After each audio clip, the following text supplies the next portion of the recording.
What's wrong with you people?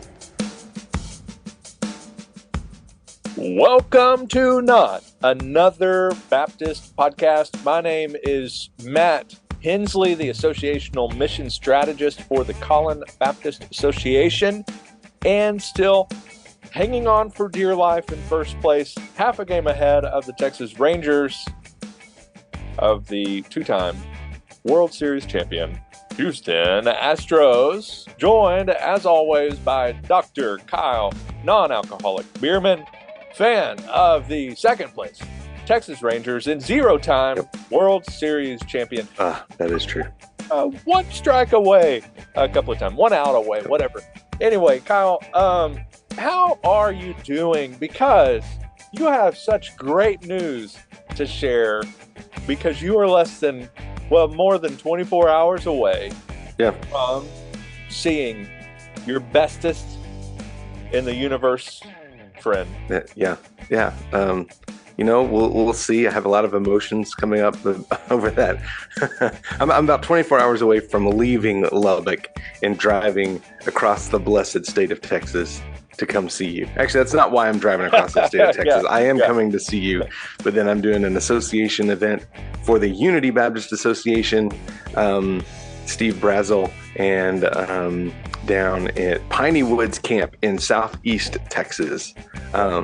So for those who are unaware, Texas really is like its own country, because you have different regions you've got the Gulf, so you've got ocean, you've got mountains out in the far west. You have West Texas, where I am, where there is nothing, cotton fields as far as the eye can see, which means from a lot of the year there's just dirt as far as you can see. And then you have Southeast Texas, East Texas, where there's like actually trees and stuff. And so I get to go spend a few days down there. Really excited about being with the Unity Baptist Association and getting to hang out down there this weekend.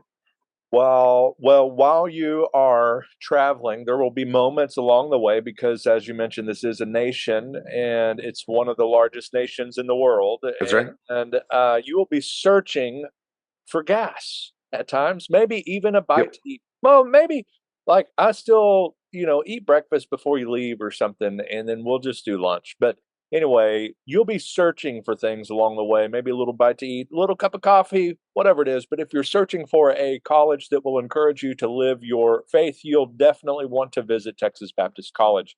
At TBC, seminary-level professors teach classes that provide you with a biblical foundation. You will graduate with an education that prepares you for the ministry, the mission field, or the marketplace. So want to see how Texas Baptist College can be a good fit for you? Come to Preview Day on October 20th and see how TBC can help you find your calling. We encourage you to register now at texasbaptistcollege.com/preview. Kyle, Yes. one of the things that over now 25 years of ministry, Man, you're old. Something like that. I'm 39. Started when I was 16. Vocation. That's 33. Dang. 23. My math is not good. Dude, I was about to say, bro, that sounds awful. Started when I was 6. So over those 23 years, you know what I've never done? I've never made a mistake. Oh, okay. And I've never told a lie. Yeah. So over the course of 23 years, I've made a few mistakes. I've left a youth at Six Flags. He deserved it. Kind of glad he was still there. Better him out there than on the with us. No, things like that. I did a drinking competition. Yes, you heard me right. Where I gave a massive jug of Kool-Aid. No. A volunteer who happened to be the pastor's daughter. And I was doing a sermon on, thirst and hungering and thirsting for righteousness, blah, blah, blah, blah, blah. And I made this thing about every time I say thirst, take a drink. And a few minutes later, she puked everywhere. Did you ever do the gallon challenge with a jug of milk? No. Never did that? No. I never personally did it. I did have some students who took part in that. It was glorious. No, our youth pastor, Cameron Crow, who will be listening to this, also injured a youth pastor's daughter when we did what would amount to like Hungry Hippos type with this massive tarp, covered it with all kinds of wet, weird mustard, ketchup, all of that kind of stuff, and put something in the middle of said tarp and had people on four corners, and basically they were supposed to run and pick it up. Run or bear crawl. I think it was bear crawl, and just smashed her nose. Oh no! Somebody's shoulder or knee or whatever. Oh. And so yeah, that was great. Have you ever injured a student in a game? No. Well, No? beyond like I've hit them with the dodgeball. Oh yeah, sure. There's that. But no, I've never that's a given. injured somebody. Most my of first cute. my first summer youth pastor gig, which is now 20. It was summer of 03, so 20 years ago. I knocked a kid's tooth out playing softball. Now, nice. Now, this in my was the one defense, where we talked about you having warning track power. Yes, in my defense, the kid was not wearing his glasses, which is an important detail in that story. But still, I hit a fly ball and he missed it and knocked his tooth clean out. Nice. Now, thankfully, it was so clean they were able to just put it back in. But yes, clean out. Nice. It was fantastic. Well, 23 years, 22 years, however long you've been at it, we've made mistakes. Yep. You that are listening to this have made mistakes. If somehow to this point you haven't, you will.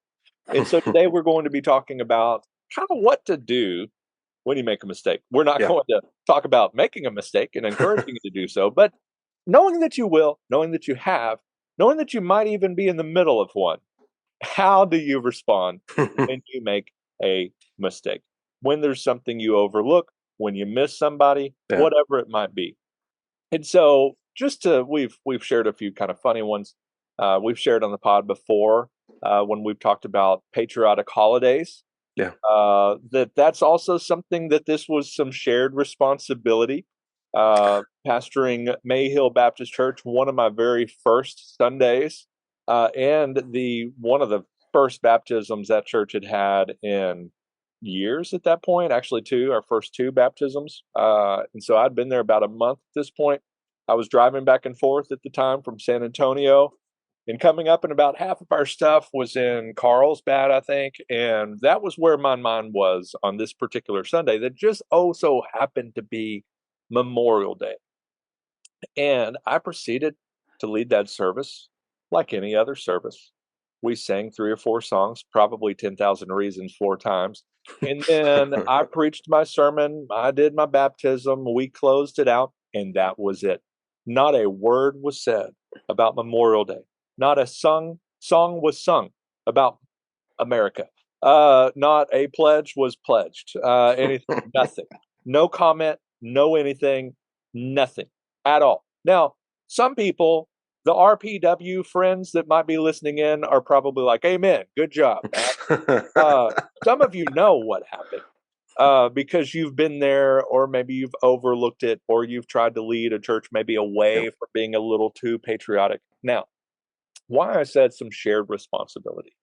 Nobody let me know that our church kind of became Six Flags Over Jesus when it was a patriotic holiday where the sermon was patriotic, the pledges were shared, all of the songs were patriotic, all of that. Nobody decided, hey, we should tell Matt that.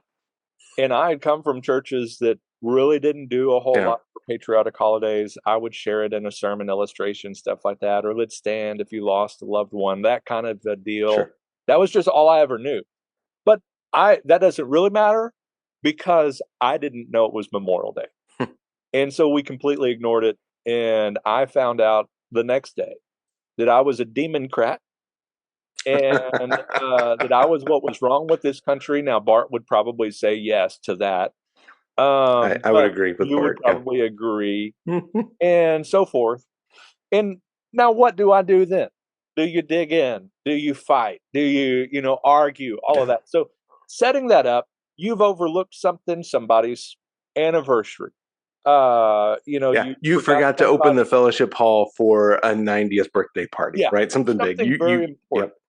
It happens. So what do we do? So Kyle, let's talk about that. You mentioned not opening the fellowship hall for a 90-year-old, leaving them out to die in the cold, or is probably Alamogordo says 1,000 degrees, leaving them out. Uh, that was just an Anyway. example. That's not something that I've actually done. That was Oh, just okay, that was okay, just an okay. idea that I So threw out there. Now just I a did. hypothetical that probably Let me is share what I based did in some do. reality.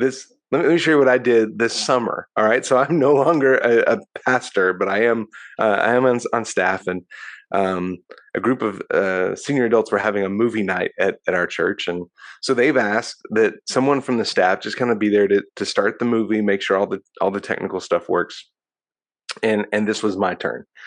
This was the night before I left for New Orleans, by the way. So I'm already thinking, okay, I've got to get up tomorrow morning early, got a 6 a.m. flight, um, and I legitimately thought I had put this thing in my calendar, because one of the primary leaders of our senior adult ministry, who also, by the way, was one of my college professors. Okay. She had stopped me on Wednesday and said, "Hey, just confirming that you're going to be there to start the movie for us and get it all set up." "Yes, ma'am. It's in my calendar. I'll get it set up." Matt, it was not in my calendar, apparently. Friday night, I am sitting on my couch eating dinner, thinking through everything I need to do to finish up getting ready for New Orleans. And Michelle goes, which is never a good sign when your wife gasps, right? When you're driving or anything else, it's just not a good thing when she gasps. And she goes, "Kyle, you forgot the movie night." "What movie? No, no. That was So what had happened was the senior adults were there. They couldn't get it started, and they realized Kyle is not here. So one of them had texted her daughter, who texted Michelle, who then let me know that I missed it. So I'm flying through Lubbock, as fast as I can legally go. Maybe approaching Hensley speeds. Get there. It's about 10 minutes past when the movie was going to start. It's not terrible, but just one of those, had to eat crow. Sorry, folks, I forgot. 10 seconds, the movie started. Now I have one of those on my calendar again. And in the presence of this lady, when she said, "Kyle, can you set this up for us?" I showed her. I said, "Yes." And here it is in my calendar with 2 alerts set right here. So yeah, I mean, look, sometimes you're going to overlook big things and make mistakes, right? Sometimes you can overlook little things that can turn into big things, right? You overlook something small and somebody gets their feelings hurt. That can turn into a big thing. Yeah. All right. Well, back when Kyle was a wee little man, well, he's still a wee little man because he's 5'2". Anyway, Sam Rayner wrote an article March 10th, 2017. Where were you in 2017? I was in Alamogordo, but that was pre-COVID. So that was really like feels like 2 decades an eon ago, right? Yeah.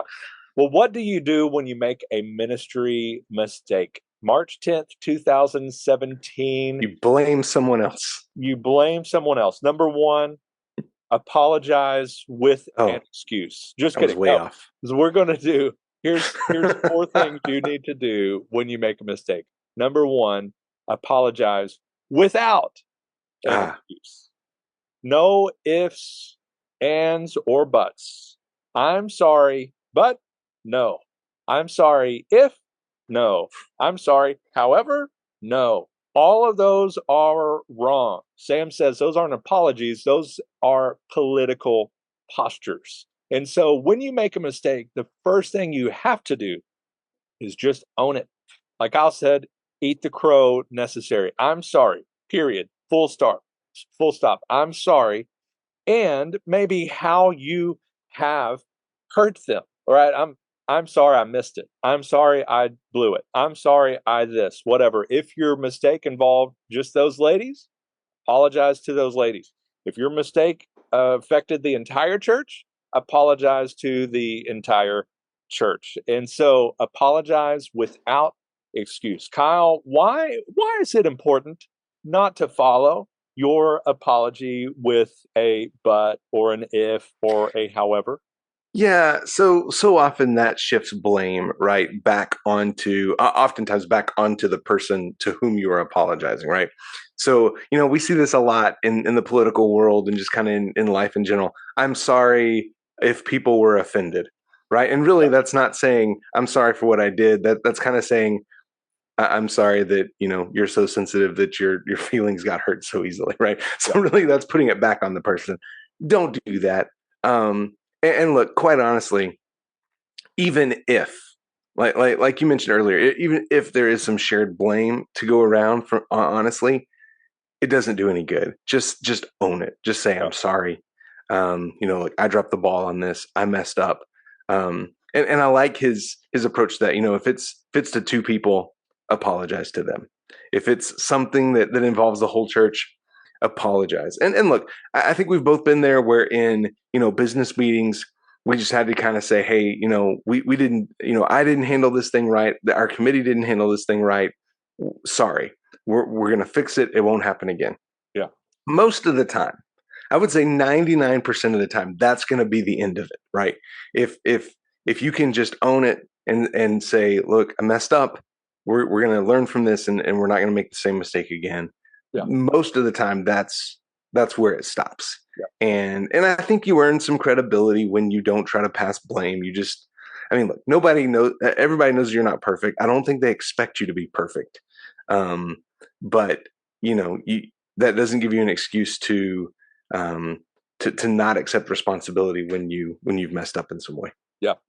Number dos, briefly explain why. And I think the emphasis is on briefly. We're ministers, we're pastors, we like words, and maybe here's my 30-point defense of why I messed up. We can kind of explain it away, and then we largely commit that excuse. So just briefly explain why, because everybody knows you make mistakes. Everybody knows you're not perfect.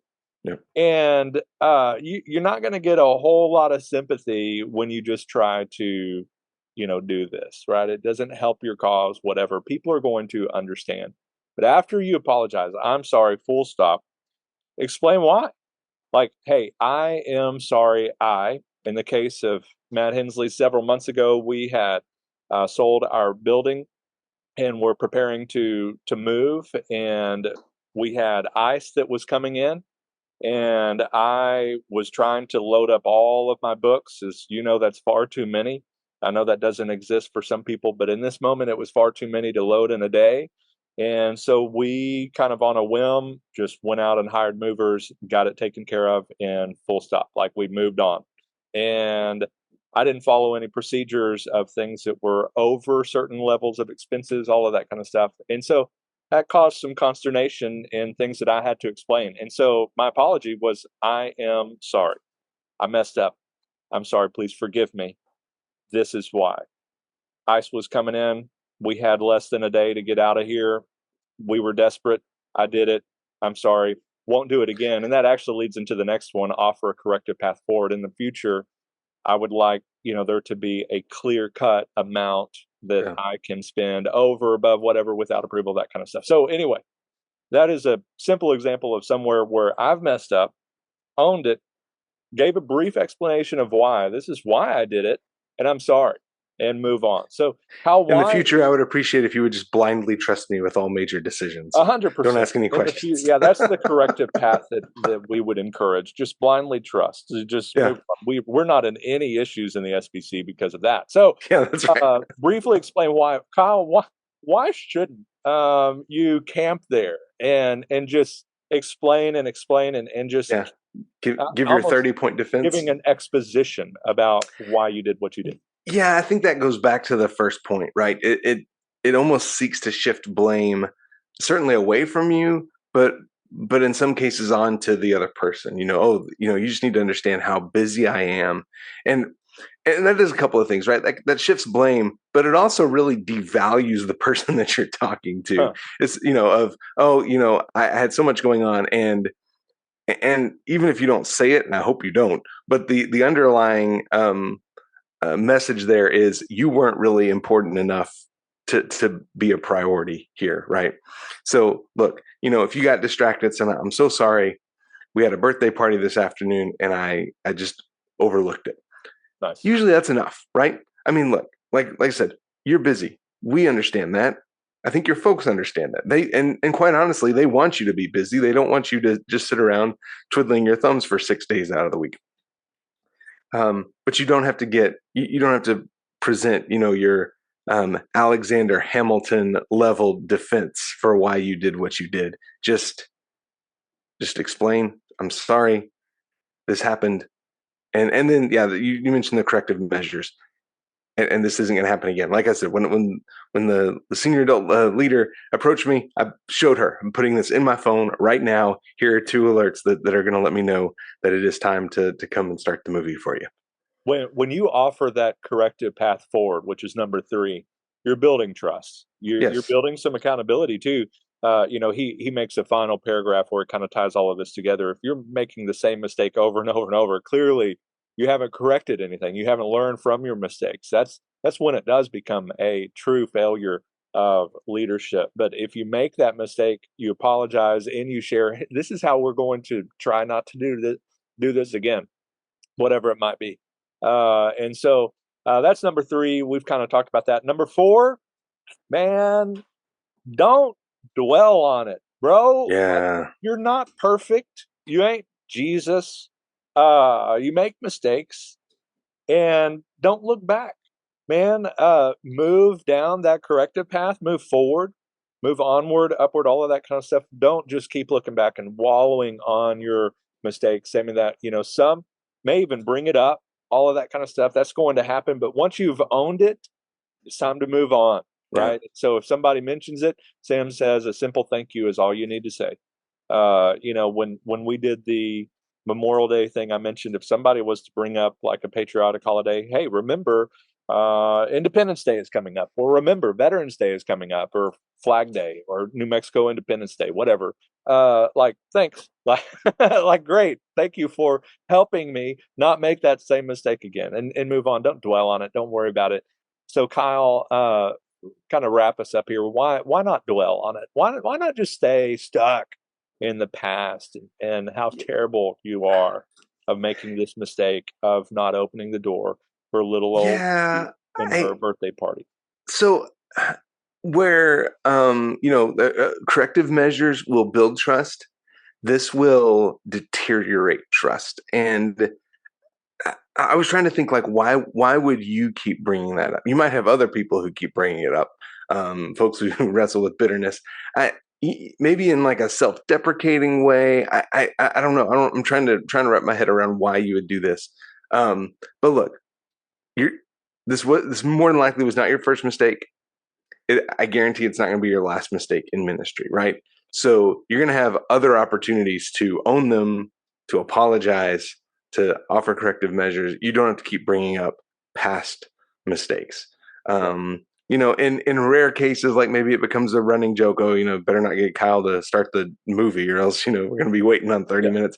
And look, in that case, laugh it off, but yeah, let it go. Let it go. Because there was never this time that at an annual meeting, somebody got up and just waxed eloquently the leader during a question and answer time. And Matt, that was like 5.5 years ago now at this point. 5.5 years ago. Still remember it. We still dwell. That's one you can dwell on. Southern Baptists, dwell on that. Dwell on the day that Kyle stood before the messengers in Dallas and preached a 5-point exposition about why he loved an entity leader, and then was corrected before he even got out to his introduction to ask a question. Now, hey, here's the fact. 90% of your people, they've already forgotten to. They don't care. Yeah, that's right. They've moved on. Because they're busy too. They have other stuff going on. They don't think about you 24/7. No, this is a shocker to some. They don't. And, maybe that one person that you left out in the heat in Alamogordo before her birthday and made it the worst birthday in 90 years, whatever it might be. Maybe she remembers it, but most move on. You've got some critics that do, but man, you're going to make another mistake and give them more material. So it's okay. Just move on, don't dwell on it. And so mistakes obviously can have some varying degrees, how many people you affect. I like how he pointed out taking a big risk with a quarter of the budget.